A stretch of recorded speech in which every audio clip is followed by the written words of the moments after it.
Confucius was a philosopher, scholar, politician, and teacher in the ancient Chinese state of Lu, in what is currently the Shandong province in northeastern China. Following his death in 479 BC, followers of Confucius wrote about the aspects of his life and teaching they felt were important. These writings continued the teaching of Confucian philosophy.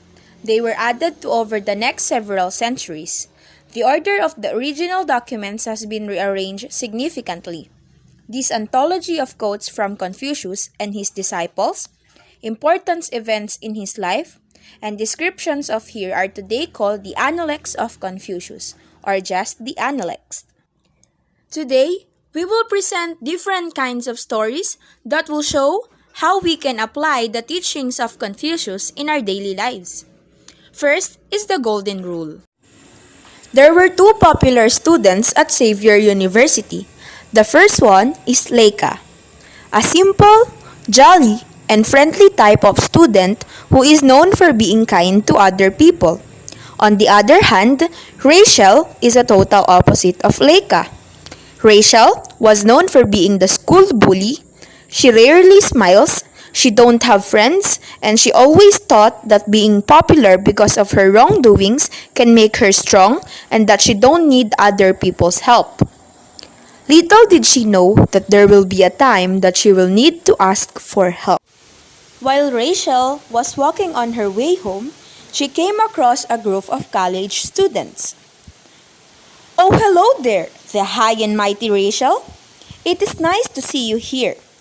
My sister told me that you have been bullying her for a week. I think we need to fix your attitude." "What are you going to do with me? I can sue all of you if you hurt me." "Then sue us. No one will believe someone like you. Girls, let's start teaching this girl a lesson." "No, leave me alone. Do not touch me. You are all disgusting." Rachel kept on trying her best to fight back, but Mira and her friends were very strong. They slapped her, made fun of her, and even cut her hair. "Stop, please. Somebody please help me. Help me." On the other side of the street, Leica and her friend are on their way home when they saw Rachel crying alone in the street.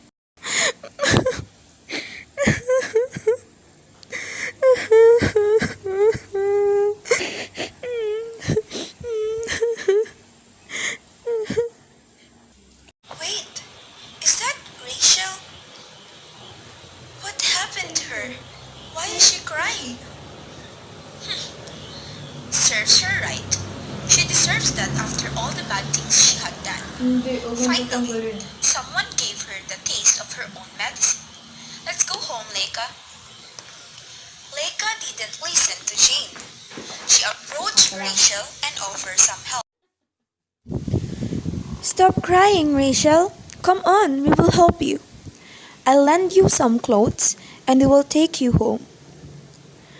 "Why are you doing this to me, Leica?" "Because I believe that we should treat others the way we want to be treated." "I'm sorry. I'm sorry. I'm really, really sorry." "Hush now, Rachel. It's all right. You can always ask for forgiveness. It is never too late to change." Since that day, Rachel begins to change her mindset and started to treat people with kindness. To really know the meaning of the Golden Rule of Confucius is to live an authentic life. If you are truly considering the consequences of your actions on the people around you, you are entering into a position of responsibility and care for them, whether they are known to you or not. Be honest in your choices, no matter how small. Speak up if your friends are gossiping in a hurtful way about someone behind your back. Don't join in with laughter in response to a joke that denigrates a group of people. The people around you will come to respect your integrity, and you may even spread the golden rule around a bit further. Jack was busy playing a mobile game in his phone, and then suddenly the electricity went out.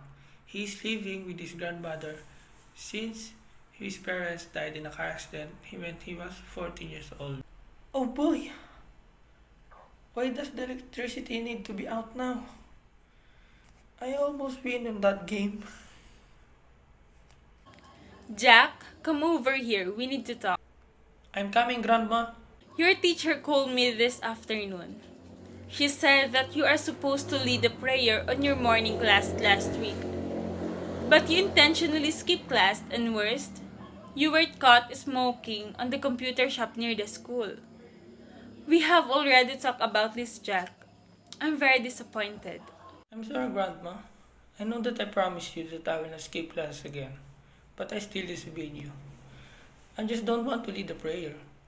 How can I do that if I still have doubts in my heart if the God you are all talking about is real? Because if they are real, why did they take my parents away from me this early? Jack, I know that you are still mourning about your parents' sudden death. But don't blame him, okay? Don't lose your faith in him. Your mom and dad are always watching you from above, and they will be happy if they know that you are doing your best to live a good and peaceful life. Tell me something, Jack. What is your dream? I want to have power. I want to be a great leader someday. You know how can you become a great leader? How? You need to become a superior man. What is a superior man? A superior man knows the truth about life, regardless of what his circumstances are. He adheres to moral principle and conduct himself by following the teachings of sages. Whenever he goes, he spreads his kindness and influences those around him, so that others also respect and value ethics and justice. He is eyes for the blind, strength for the weak, and a shield from the defenseless. He stands erect by bending above the fallen. He rises by lifting others. How can I be like that, Grandma? You need to learn to trust yourself and always be sincere so that others will not hesitate to put their trust in you. You always choose to do what is right, even if everyone around you is doing the opposite. Lastly, education is very important. No one can take your knowledge away from you. I remember what my philosophy teacher, way back in high school, taught us something very meaningful. Class, always remember this teaching from a Chinese philosopher named Confucius. Learning without thought is labor loss. Thought without learning is perilous. What does that mean? Let me ask you a question. Why are you studying? Because we need to graduate to get a job in the future. If that's the case, well, maybe you're just wasting your time. As for what Confucius said, the acquiring of knowledge with no mental process other than storage is simply a waste of time. But most importantly, knowledge unto itself is only data until it has been transformed through the utilization of mental processes. If you are just listening to me and sitting in this class 5 days a week within a thought of you need to study just because it is a requirement to get a job in the future, you're not in the right track. But if you are listening to my class because you wanted to learn and you are absorbing and applying those knowledges in your life, good job and keep going. Until now, I still remember the teachings from Confucius about education. I understand everything now, Grandma. Thank you for educating and guiding me to the right path. I will keep those teachings in my mind. Remember this, Jack. Don't force yourself to do the things that you don't want to. You are not obligated to be the best. I want you to be genuinely happy and live your life according to the will of God. John and his friend Bob are silently reading in the school library. Bob was enjoying reading a comic book when he noticed that John is very serious in the book he was reading. Hey John, you were reading that book since yesterday. What was that about? Well, it was a book about philosophy. I didn't plan to read the whole book yesterday. I just got bored and tried reading this. But I came across the teachings of Confucius about the 5 constant virtues that constitute humanity, and it was interesting. Really? Can you tell me more about it?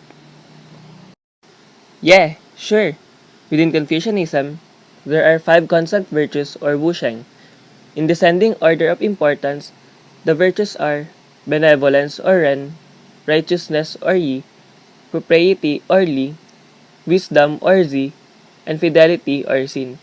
These 5 ethical principles regulated society in ancient China, though translating "si" presents some difficulty because the character combines the separate characters for people and speech, meaning to persist in what one said or one deeds match one's words.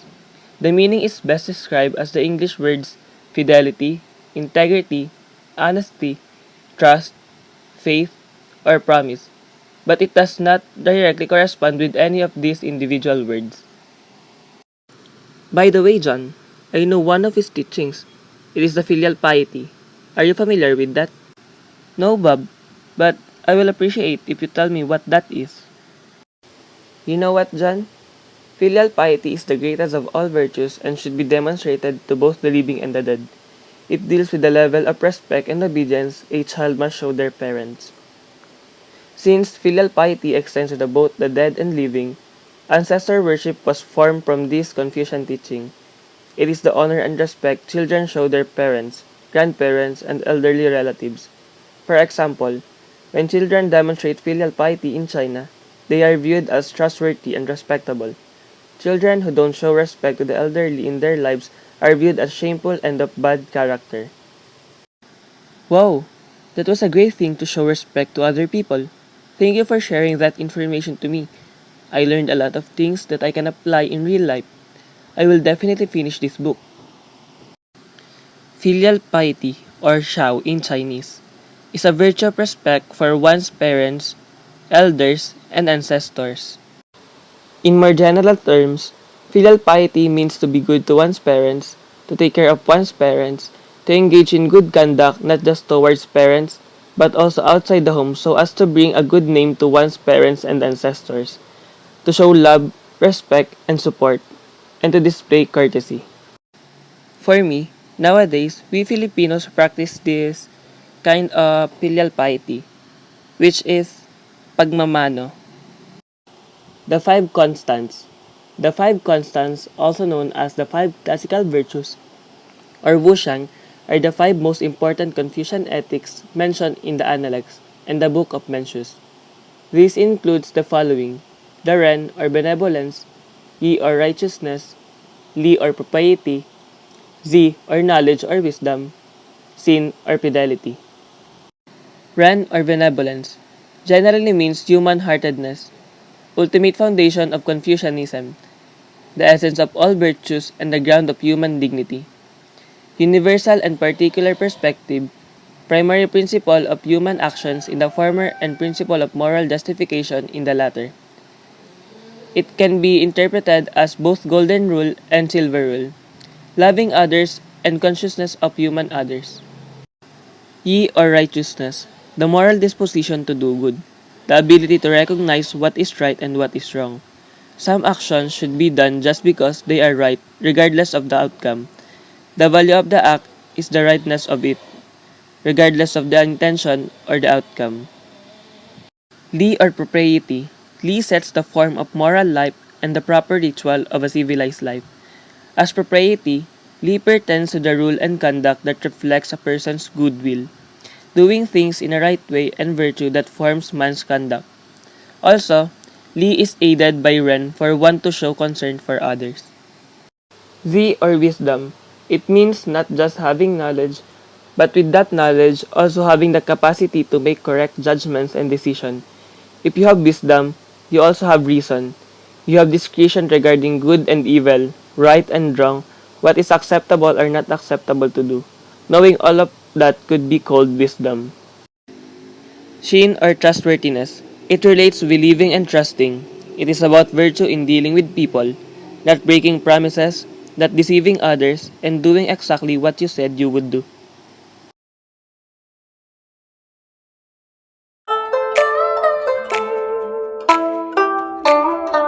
In school, there was a student named Ashley. She was popular in school because of the remarkable stories that she bragged about herself. She lied about herself to gain friends and popularity. Hey Ashley, I heard you went to Paris for the vacation. So how was Paris? Um, yes, the vacation was great. The food there was amazing. And Paris is a dream come true. I wish someday I could also go to Paris. Can I see some pictures about your trip? Sorry, but my phone got broken when I was in Paris, so I could not take some pictures. Also, I think Paris is only for people like me. You know, like people who can afford to go there. Oh, okay, but OMG, that is the bell. I need to go to my next class now. See you later. as she hurriedly walked away from the student, she thought to herself, That was close. I almost got caught that I was lying. Thank God, the bell rang. some of her classmates walked towards her. I heard that you were in Paris last vacation, but we also heard some news. Yeah, we heard some news that some other students saw you walking at the mall with your mom. Where did you hear that? I know that a lot of students are envious of me, but making some stupid stories about me? Well, that is a whole new different level of being envious. You all know my family is rich, right? I would never go to that ratchet mall. Oh, you mean the mall that we can only afford to go to? Okay, my advice for you is to check your phone right now. As Ashley checked their phone, she was bombarded with notifications that people were calling her fake and a liar on a post that she was tagged in. It was a post that showed the true life of Ashley. It showed that she was really poor and everything that she bragged about was a lie. As Ashley scrolled through the post, it was full of hateful words about her, and now the whole school knew that she was only making up stories so that everyone would look up to her. My last advice for you is that being truthful with your words and action is much better than gaining popularity through lies and deception. The truth will always haunt us no matter how we try to bury it with lies. As those words left the student's mouth, Ashley realized that being unrighteous with your words and actions will always have consequences, and being virtuous and honest will always be the right thing to do. Now, the whole school saw Ashley as a person that should now be trusted. It also connects the Analects of Confucius and right living.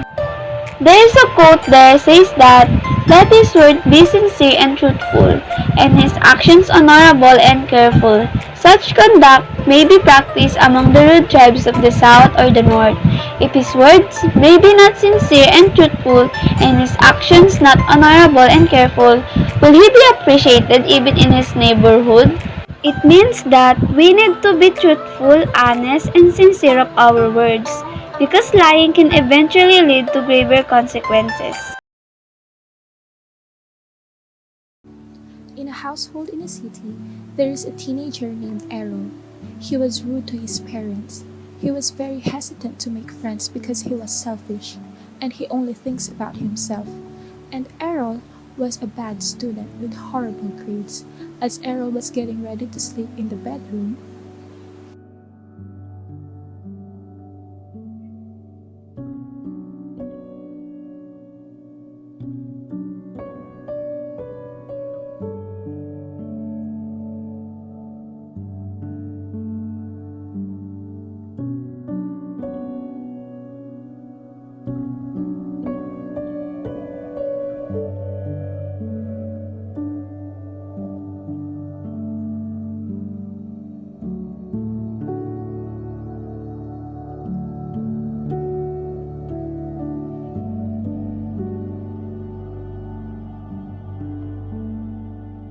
As the time passes, Errol fell asleep.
As Errol is eating, he then realized that maybe the person from his dream was telling the truth.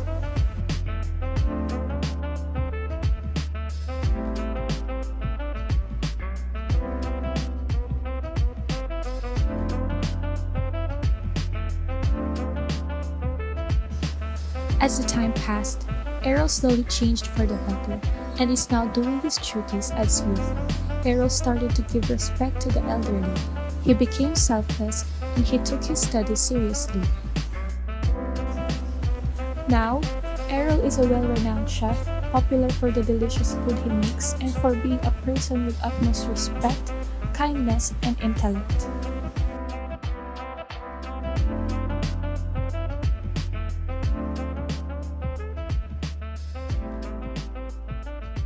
So hey guys, the next video that you are about to watch is about the Analects of Confucius on the government. So let's watch the video in 3, 2, 1.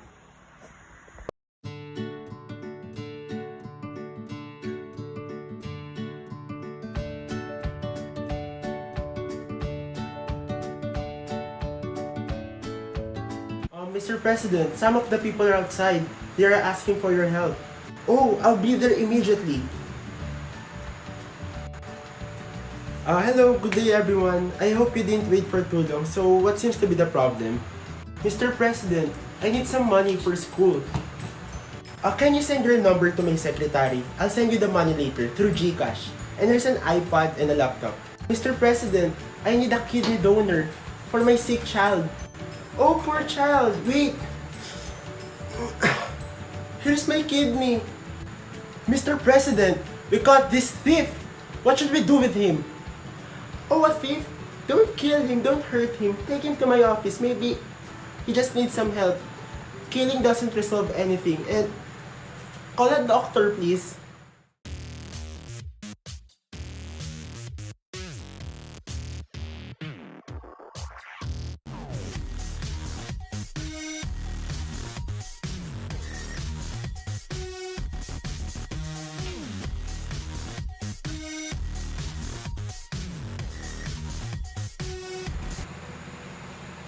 Hello? Who's this? Oh, my new private jet. Oh. What? What do you mean, how am I gonna pay for that? I'm the president, duh. What? Of course, from the people's money. Payment from direct taxes, duh, Dumbo. Hold up. I'm receiving a call. Hello, Mr. President? It's your secretary. I'm outside. People are going berserk. They need your help, Mr. President. What? Tell them to leave? No, we are not going to use force to kill them. We are not going to kill any people that's against the government. Well, it's kinda your he hung up. The killings. Stop the killings. Hey, we just need your help. People are going hungry. People are sick. Children are sick. Stop.